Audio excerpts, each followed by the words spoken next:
Ito ay isang van, ambulansya, grabe. Sige. Ratatatatata. Anong ginagawa mo? Tanga ka ba? Paano mo nilagay yan? Mapapahamak mo ang ulo niya niyan. Teka. Nawala na natin siya. Hindi umabot. Grabe naman. Ayun, nakuna na natin ang integration pati yung mabahong patalastas. Pwede na rin ito. Kunin ang pera doon tapos gawin na ang sarili ninyong gawain. Danil. Oh, sandali lang po. Danil, Bakit ka sumisigaw? Nasa telepono ako. ipadala mo sa akin ang pera para sa integration ng medical na bagay na to. May mga problema rito. Anong problema? Nasa na ang pera? Ang pera sa patalastas, Daniel. Sige. Anong kalokohan yan? Anong problema doon?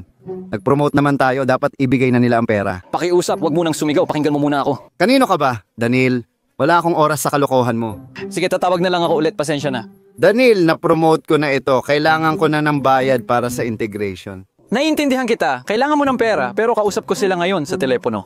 O sige, sabihin mo na ipadala na nila ang pera. Hindi nila ipapadala ang pera. Ano?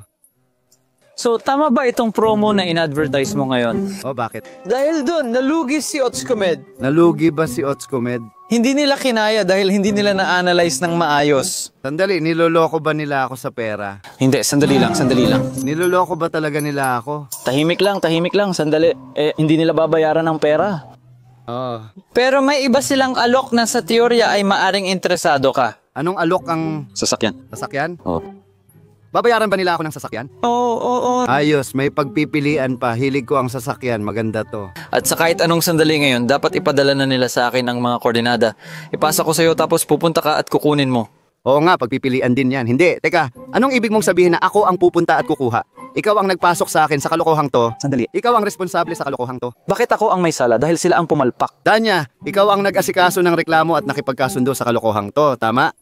Sige, alis na tayo. Anong gagawin ko? Di ko maintindihan. Tutulungan mo akong hanapin ng sasakyan na, yon, hindi ko na kayang tiisin ng isa pang panloloko. Tara, hanapin natin ang kotse. Makakaya mo. Oo, Danya, tama ba itong dinadaanan natin? Oo, sinusubukan kong intindihin. Sandali lang sila. Nasa kaliwa o kanan ba ang coordinates? Sa taas, sa baba. Oh, nasa alanganin talaga tayo ngayon. Siguro matagal pa. Nasaan ang sasakyan? Ang hiningi ko talaga ay pera, hindi sasakyan. Hindi ko nagusto ang ideyang to. Ginawa ko na ang promo at maayos lahat, pero wala pa akong bayad. Hindi ito patas, Danya, tatanggalin na kita. Kaya ano ba talaga ang gusto mo sa akin? Tatanggalin kita kung di natin makita ang kotse, gets mo? Paano kung mahanap natin, tatanggalin din ba kita? Hindi mo ako matatanggal dahil nasa channel ang pangalan ko. Ibibigay mo ang navigator. Kita mo? Oh. Teka. Ayun, may puti. Sa wakas, grabe. Puti bang sasakyan ang hinahanap natin? Puti, abo, di ko na matandaan. Astig, pakinggan mo. Mukhang malaki to. Alam mo, lagi akong nagtataka, ang dami mo na nga ang kotse, di ba? Oh, mas dadami pa ngayon. Ibig mong sabihin, eksperto ka sa kotse. Oo, marunong ako. Alam ng mga taga-subaybay ko kung gaano ako kagaling sa kotse. Sigurado ka bang yan ang sasabihin niya sa akin at hindi kung ano pa man? I-comment nyo kung marunong ba talaga ako sa mga kotse. Mga kaibigan, gusto kong malaman ang opinion nyo. Oo, sa totoo lang, iniisip ko rin kung kukuha rin ako ng sarili ko. May maipapayo ka ba? Siyempre, kaya kong magbigay ng payo. Ano nga ulit yung nakita natin doon? Pwede bang maglakad ka ng maingat? Diyos ko. Pakinggan mo, mukhang may nakaparada ring SUV doon. Sige, Viaya, pwede ka ba? Oh, ikaw, Diyos ko, ano ba? Pwede ka bang maglakad ng maayos? Oo, Via ya. Sabi ko, anong Via? Danya, tara na. Ayun ang sasakyan. Yan ay Bukangka, ambulansya. Grabe.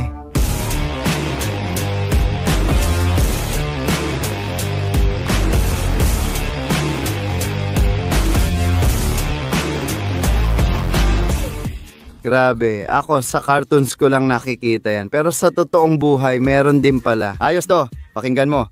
Okay na tong opsyon. Totoong Bukangka, ambulansya. May bumagsak bang puno dito? Oh, kita mo naman, siguro sa ngalang ng puno. Walang-wala yan. Para sa Bukangka, wala lang talaga yan. Totoo bang ambulansya to? Ibig sabihin, totoo, may mga gamit sa loob. Bakit ka sumisigaw? Anong nakita mo? Ba't ka maingay? Hindi, may puwet doon. Sabi ko na sa'yo, Ano yon? tao lang ano? Sabi mo, grabe daw doon. Akala ko wala lang naman na... Grabe, o hawakan mo ito. Oh, sige, hawak ko na. Anong gagawin natin dito? Dahan-dahan lang. Ano ka ba? Nabangga ako. Tumayo ka na, dali. Kamera. Uy, baka pwede tayong kumonekta dito para makita ang nangyari. paano mo makakonekta ang camera? Oo, hindi. Ako na ang bahala. Grabe, ang gulo talaga dito. Ano bang inaasahan mo? Siguro matagal na itong nakatambak dito. Sino? Halatang may nangyari dito. Anong nakikita mo, Danya? Ayun nga, nakikita ko naman pero hindi ko maintindihan kung ano ang nangyari dito. Sa madaling salita, atin ang kotse. Tama ba ang pagkakaintindi ko? Oh. Kailangan nating sagutin ang tanong ngayon. Ano man mangyari. Ano? Tahimik. Ito. Kung tatanungin, ito talaga ang nangyari. Oo, sandali lang. Maganda ang mga stretcher, magagamit pa natin yan. Siguro pareho lang din tayo ng interes, mga tol. Ipakita nyo, suporta nyo kung gusto nyo talaga ang segment na ito na nagpapakita ng mga inabandonang sasakyan sa gubat o saan man. Tara, mag-ipon tayo ng 30,000 likes sa video na ito. Kapag nangyari yon, maglalabas kami agad ng bagong video. Mag-like kung nanonood pa rin kayo. Susubukan kong kumonekta sa camera para malaman kung ano, saan at paano. Nanigas ang binti ko, tulungan mo ako, dali. Danya, bakit ka ba ang awkward mo, ha? Hayaan mo na lang yung mga medical staff ang tumulong sa'yo. Hindi na nila ako matutulungan, aakyat ako dyan sa'yo. Seryoso, nakramp ka ba talaga? Mga ganyang tao pa naman ang nagtatrabaho sa advertising department ko. Grabe, tingnan mo, ganyan ba talaga ang uniforme nila or ano? Naintindihan mo na ba? Oh? Uy, ay!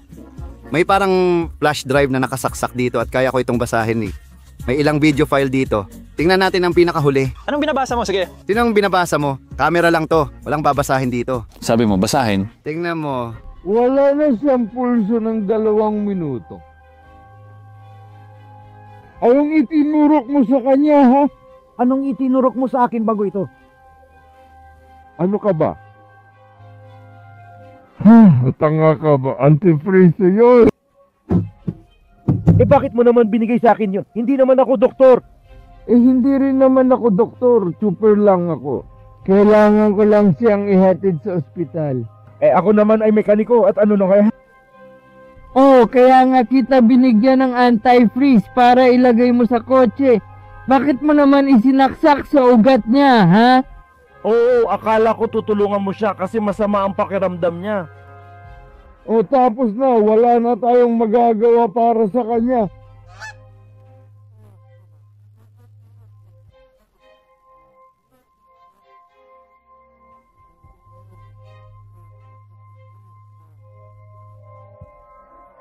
Grabe. Mas malinaw na ngayon, Danya, di ba?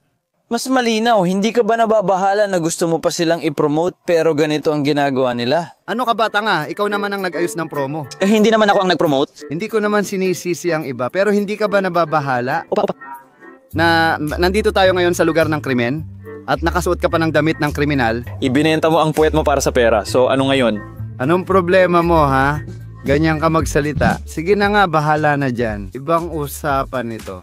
Mahalaga ang medisina, hindi tayo mabubuhay nang wala ito. Kailangan din yung first aid kit, stretcher at yung natitiklop na mesa. Pero kung tutuusipin, hindi naman talaga ako masyadong interesado dyan. Mas interesado talaga ako malaman kung aandar ba yung sasakyan at kung makakaalis ba tayo gamit yon. Via, tingnan mo, maayos pa talaga ang mga kasuotan nila, mainit-init pa at halos bago pa. Kakabukas lang din ng kumpanya at ang bilis din nilang nalugi. Tingnan na nyo, ang ganda pa rin ng sunroof dito.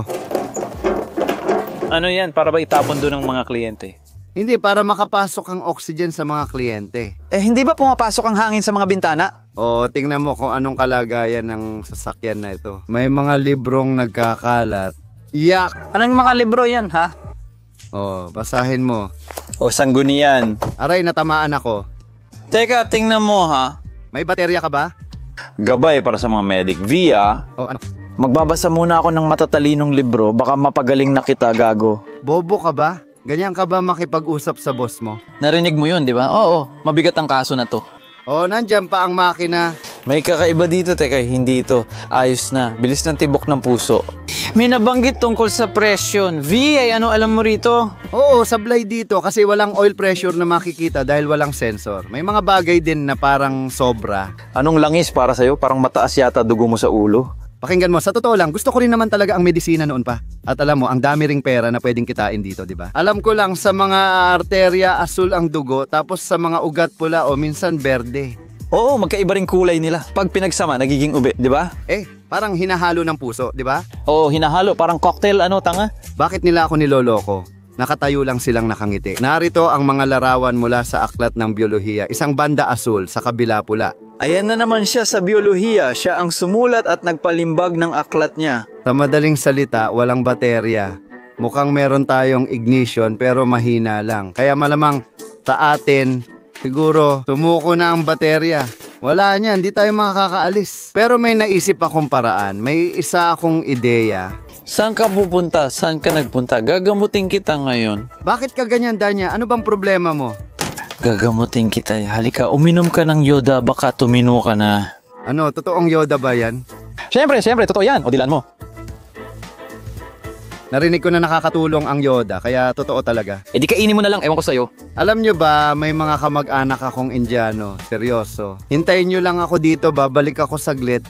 May kukunin lang sa gubat. Huwag kang aalis. Klaro ba? Oo nga, saan siya nagpunta? Hanggang kailan natin siya hihintayin? 6 na buwan na akong kasama si Via sa trabaho. Sawa na talaga ako. Napagtanto ko mukhang kailangan ko nang magsimula ng sariling negosyo. Para masabi ko sa kanya, "Oh Via, bahala ka na. Gagawin ko na ang gusto ko. Gets mo?" Oo, ganun ang sasabihin ko sa kanya. Oo, hanggang kailan pa ba ako maghihintay sa kanya? Saan ba talaga siya pumunta? Oh, sang-ayon ka ba sa akin? Kailangan nating gumawa ng sarili nating bagay, hindi yung nagtatrabaho lang para kay Via.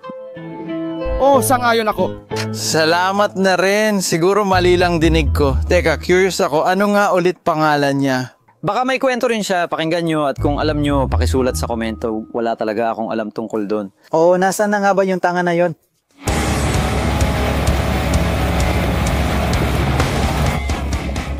Putang ina, anong ginagawa mo? Oh, ha. Saan mo nakuha yung kalokohan na yan? Iniwan ko siya sa gubat. Alam mo na, ako, yung lolo ko, ayan sa video na to. Kung gusto nyong malaman ang nangyari sa lolo ko pagkatapos ng kotse na to, huwag kalimutang mag-like ng 3,000 at 1,000 beses. Hindi malinaw paano siya nagtapos. Paano siya umandar? Ilang taon na siyang nandito? 15, kung eksakto tayo. Alam mo bang nandito siya ng 15 taon? Iba na yan na kwento. Bakit ko ba siya dinala dito? Para paandarin itong sasakyan, ang van, gamit ang tulak. Gamit ang tulak? Paano yun? Nabasa ko parang cardiac at pulmonary resuscitation din yan. Siguro baka nga. Kailangan na lang itali sa lubid, ganun lang. Lubid? Ganito, i-on mo muna, tapos apakan ng clutch. I-on ang ignition, hihilahin kita, bitawan ng clutch, aandar na tayo. Siguradong sigurado to. 100 beses ko na itong ginawa. Gets mo? Pindutin mo yung cambio tapos ilipat mo yung clutch. Ganito na lang, umupo ka na lang dyan at ako na ang bahala sa lahat ngayon. Sige na nga. Laging dala ng lolo ko ang lahat ng kailangan. Ginagawa mo na ba? Hindi pa, wala pa. Ngayon? Sandali lang, kailangan ko munang magpaandar.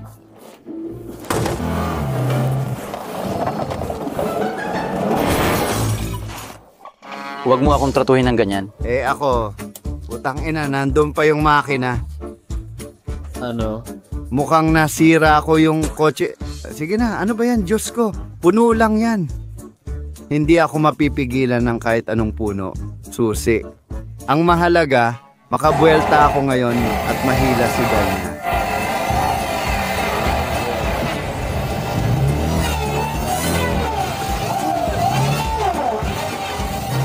Hindi na ito kotse, parang grass cutter na lang ito.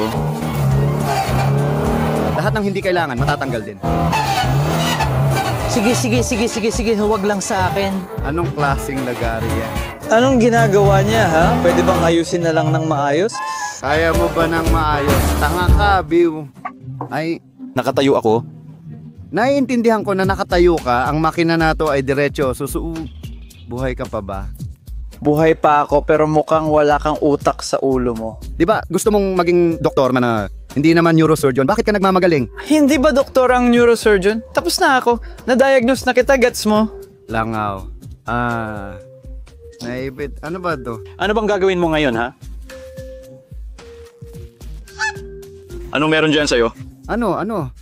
Kalahati ng makina na UP, putya. Pero parang gumagana pa naman. Sige, ngayon na. Akala ko iba, pero nandito pala ang baterya. Ayan oh. Ganun pala yon. Ay, nandito pa pala ang mga susi iniwan ni Lolo. Oh, gumagana lahat. Ayos lang, lahat ay maayos. May ignition doon.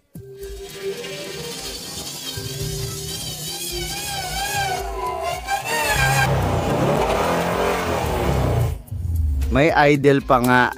Siguradong magiging proud si Lolo sa akin. Tingnan mo anong plano ngayon. Ayan, dito tayo kumapit. Tingnan mo, i-on mo ang una. Ito ang ignition, doon mo i-on ang gear ha. Ayan. At saan dito? Tama na. Huwag ka nang gumawa ng iba pa. Ayan, nakauna. Tingnan ninyo, ito ang bahagi ng kiba, makina. Hindi ito dapat dito, pero nandito siya. Saan mo ikakabit? Hindi malinaw. Hawakan mo na lang sa kamay mo. Pwede na rin yon. Sige na. Dito, parang may mga stand yata ng makina sa tingin ko. Baka mabunot mo yan ng todo. Ngayon hihilahin ka na at paanda rin sa tulak. Gets mo? Ano naman ang gagawin ko dito? Kailangan mong bitiwan ng clutch kapag sinabi ko, gets mo? Pipindutin ko ba ngayon? Oo, apakan mo ang clutch ngayon at bitawan kapag umarangkada na tayo. Ay, hindi ko gusto to lahat. Ay, hindi ko gusto to. Hindi ko gusto. May kumikislap dyan sa'yo. Ay.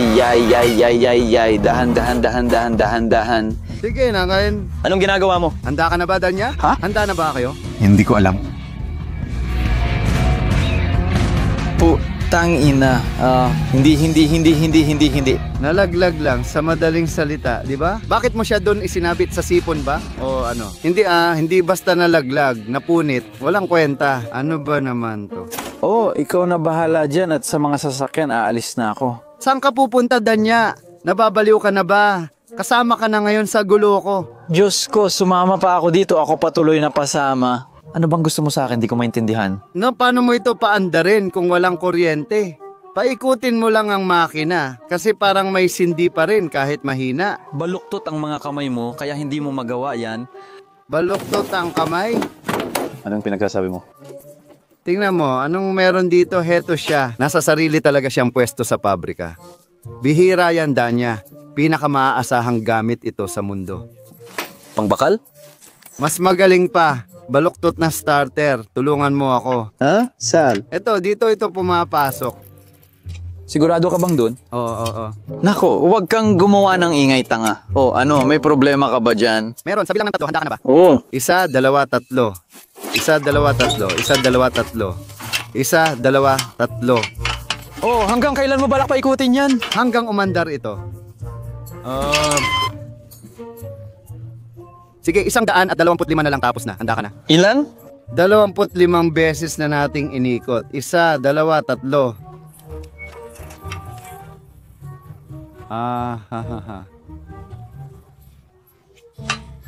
Bahala na. Aalis na tayo. Malapit nang umandar ang van. Aray. Bakit ka ba nagdadaldal ng malas? Dapat inapakan mo yung gas kasi nga. Sige, ikot mo na yung starter. Ano pa bang gagawin? Dahan-dahan lang. Apak pa sa gas. Apak pa. Ayan, kumakapit na.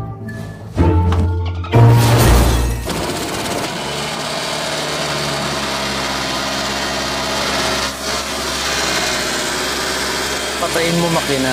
Ano bang ginagawa mo? Gago ka ba? Anong problema mo? Ano bang ginagawa mo? Ayan, gumagana naman yata. Yung baluktot, mas lalo pang naging baluktot sa tingin ko. Akala ko kung anong tunog yun. Yung pala nabutas ko yung zasik gamit yung baluktot na starter. Haha. Ayos lang. Well, hindi ko naman nabutas pero nayupi ko. Sige na, kunin mo na yung kalokohan na yan. Di ba nandyan lang naman siya nakahiga? Mas baluktot pa siya kaysa sa baluktot. Hindi siya makakatulong doon. Hindi siya kasya sa pwesto niya. Sige, ikaw na sa van. Ako sa maliit na kotse. Alis na tayo dito. Marunong ka naman, di ba? Ewan. Tingnan natin. Ganito, ito ang clutch, ito ang preno. Ay hindi, baliktad pala. Basta kailangan mong apakan ng gas, yung kanan. Naintindihan mo? Ganito ba, Dahan-dahan lang. Maingat. Ang pinaka-importante ay maingat ka. Sana kayanin ni Danya. Sa totoo lang, hindi naman siya ganun kagaling magmaneho. Driver daw, wala akong kwenta magmaneho. Yun ang totoo. Ano ba talaga ako? At yung sanga, kasama ba yan sa plano? Sige na nga. Hindi pa. Hintayin mo ako. Paano ba ito gamitin? Ratatatata.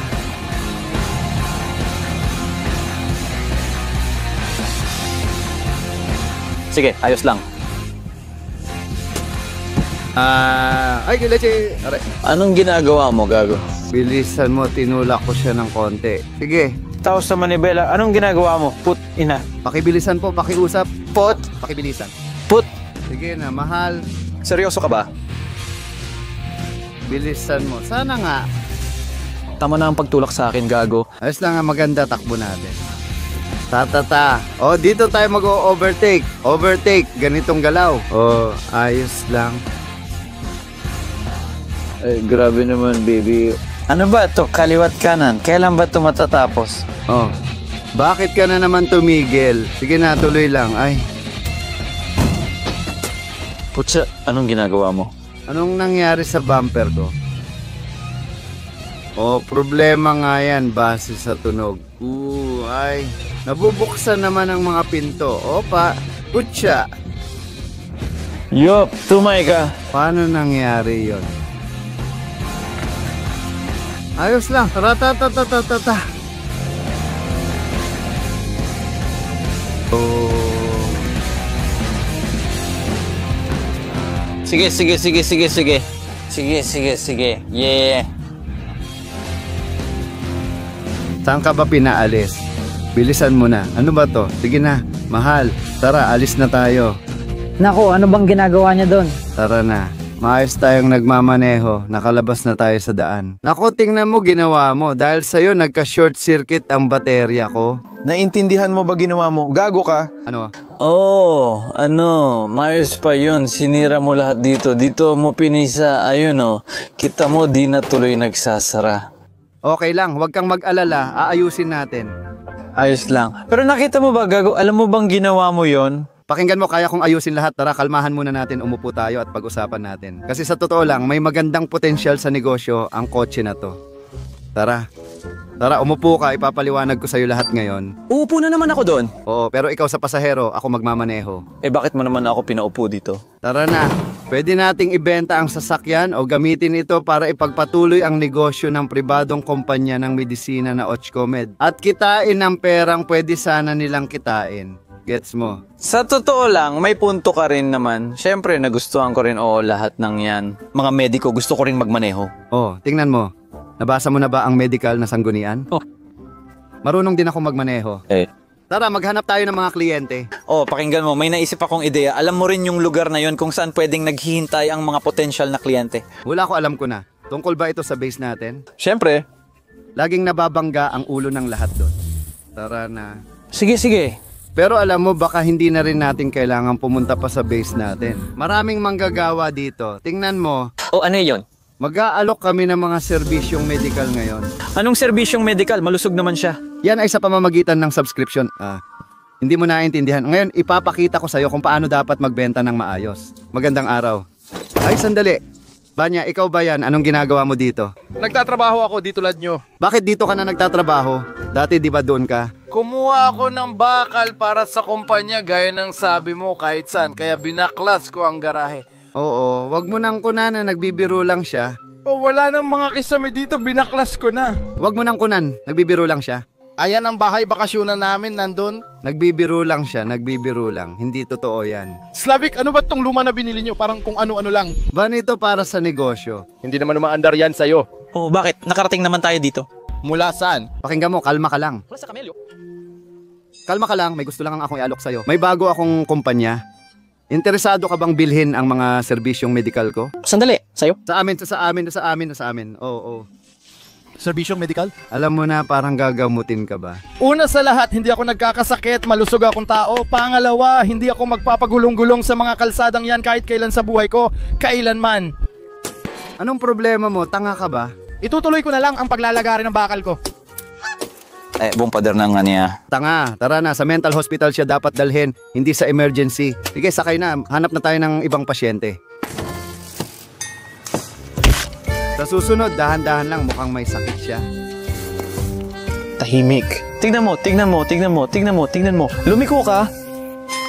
Ano, meron doon? Ano? Tignan mo. Ayos ka, bangka, ayos ka. Tara na, masama ang pakiramdam ng tao, kita mo. Wala na tayong magagawa dito. Eto. Sige, kunin mo na yung stretcher, dali. Stretcher, tama. Ano ka ba? Gagawan natin siya ng catheter ngayon. Gagawin natin yan. Hawakan mo. Ganito. Hawak ko na. Ibig sabihin, tinamaan siya sa ulo. Tama ba? Sige, ang pinaka-importante, sana wala siyang maramdaman na masama o magsimulang sintomas. Ano ang hindi dapat magsimula? Pagdurugo doon, mga ganon. Oh, delikado ang pagdurugo. Dahan-dahan lang ilapag. Ano problema mo? Gago ka? Paano mo siya inilapag? Oo nga, paano ba dapat? Diyan sa pagitan ng mga yan. Mga paa, ganito. Saan mo ba iniikot? Gago ka ba? Ganyan lang, dahan-dahan. Hawakan mo to. Sige, hawakan mo rin yung isa. Hawak ko na. Hawakan mo yung isa pa. Sige, dalhin na natin, Handa ka na? Isa, dalawa, tatlo. hawakan mo ng maayos. Sira na kasi paano ko hahawakan? Hawakan mo ng mas malapit para Push, bobin, grabe. mabigat ba, gago? Mabigat. Ako na, bigay mo. Tulungan mo ako sa mga paa. Dahan-dahan lang, maingat, may hiringgilya sa likod mo. Dahan-dahan, dahan-dahan, dahan-dahan. Anong ginagawa mo? Binubuhat mo siya ng baliktad. Gago ka ba? Lumabas ka na. Sandali lang. Hawakan mo ang mga paa. Hawak ko na. Ako naman ngayon. Lumabas ka na. Sandali, ihahanda natin ang higaan niya. Ayan, ibigay mo siya. Dahan-dahan lang. Tahimik lang, tahimik lang, tahimik lang, tahimik lang. Hindi ko kaya. Tahimik lang. Ayos lang. Sige, nakahiga na. Nakahiga na. Nakahiga na. Pa? Sige. Oo, nailagay na. Meron na. Tapos na. Ang pasyente ay nasa operating table. Sige. Gawin mo ang first aid. Ibigay mo. Pupunta ako sa ospital. Sa ospital tayo pupunta. Makakarating naman siguro tayo. Sige, ano na meron dyan? Sige. Ilagay mo ang bulak dito. Tapos na. Bulak. Oh, ituwid mo. Ituwid mo ang pagmamaneho. Ituwid mo ang pagmamaneho, tanga. Tinutuwid ko naman ang pagmamaneho sa abot ng makakaya ko. Hilain mo siya dito, ganyan, ganyan. Oh, putang ina. Oh, putang ina. Buhay ng tao ang nakasalalay sa'yo. Hindi ko kaya. Mapipilipit mo leeg niya ngayon. Pakinggan mo, papunta na ako. Ginagawa ko lang trabaho ko tulad ng dati. Kriboy, Buhay pa ba siya doon? Humihinga pa ba siya? Ano? Humihinga ba siya? Humihinga? Ayos na ba? humihinga siya ng maayos. Sige, tingnan mo siya. Check mo ang pulso niya. Pulso. Pulso. Sandali, parang hindi mo intindihan. Bilangin mo ang pulso, kutsa. Sandali, ginagalaw ko pa ang ulo niya. Mamaya na. Bilangin ang pulso. Mag-ingat kayo, mga lalaki. Ang tanga mo. Wala nang sasama sa'yo. Paano buksan ang ilaw? Walang nagpapadaan. Oh, gago ako. Teka lang, putek. Kailan ba tayo makakarating? Teka, sa binalot ko ang ulo niya, binibilang ko ang pulso niya. Isa, dalawa. Hanggang ilan ba dapat bilangin? Ano? Hanggang ilan ba dapat bilangin? Hanggang 5 sa tingin ko. Put it super ako, hindi ako mediko. 2, 3, 4, 5. Dahan-dahan lang. Ay, putang ina, nabilang ko na hanggang 5. Ano na susunod? Sige na. Oh, sige na. Ako ay papunta na. Teka. Nawala natin siya. Nawala. Hindi ko naabutan. Oh, gago ka. Talagang nawala siya. Lumipad na siya, putang ina. Grabe. Masyado tayong mabilis magmaneho. Ganun ba? Kasi driver gago masyadong mabilis. Tara, hanapin natin siya. Saan mo siya hahanapin ngayon? Mabuti na lang hindi ko binigay sa'yo yung uniforme. Anong klaseng medic ka? Grabe. Hindi ka marunong magmaneho kasi nalalaglag ang mga pasahero mo. Ayan siya, tingnan mo. Naalala ko, dumaan ako sa tabi ng lada na yan at nakahiga yung pasyente. Pasyente, huwag lumapit. Gusto ko lang pumunta sa ospital. Ano meron dyan? Sinusukat mo ba ang pulso? Oo, sinusukat ko. O ilan na, Walang pulso. Masaya ka na, ulol. Hindi ko alam ang gagawin. Hindi ko alam. Ngayon lang ito nangyari sa akin. Dati naman akong nagmamaneho. Ngayon mo lang naranasan, hindi mo alam. Ikaw ba ang nagpadala sa kanya doon, gaya ng sabi niya? Hindi totoo yan. Lahat ng yan, hindi talaga totoo. Bakit mo sinasabi na parang ako ang may kasalanan sa lahat? Kalokohan yan. Pakinggan mo, sa totoo lang, siguro kulang pa ang nabasa mong isang libro. Kung tutuusin baka kung nandun ka, natulungan mo pa siya agad. Siguro hindi sapat na magmaneho ka lang ng isang ambulansya. Baka kailangan mo pang mag-practice sa ibang lugar, ha? Aminin na lang natin na hindi ito para sa atin at tapusin na. Hindi ko alam, baka magamit pa ang sasakyan sa iba pang bagay. Hayaan nating magmungkahi ang mga manunood kung paano pa ito magagamit. Baka hindi pa talaga panahon ng medisina para sa atin ngayon. Kailangan pa nating mag-aral, mag-eksperimento, at matutong magmaneho. Mga kaibigan, syempre, huwag kalimutang mag-like sa videong ito. Tulad ng sinabi ko, 30,000 likes ang kailangan natin sa video na ito. At maghahanap pa tayo ng isa pang astig at kakaibang sasakyan sa isang kakaibang lugar. Kasama niyo ako, Vyacheslav Ismailov, OG Via, at ang buong team kong Buhay Via at Dangka. Ang aking marketista. Di umalis ka na lang dyan, naiintindihan mo?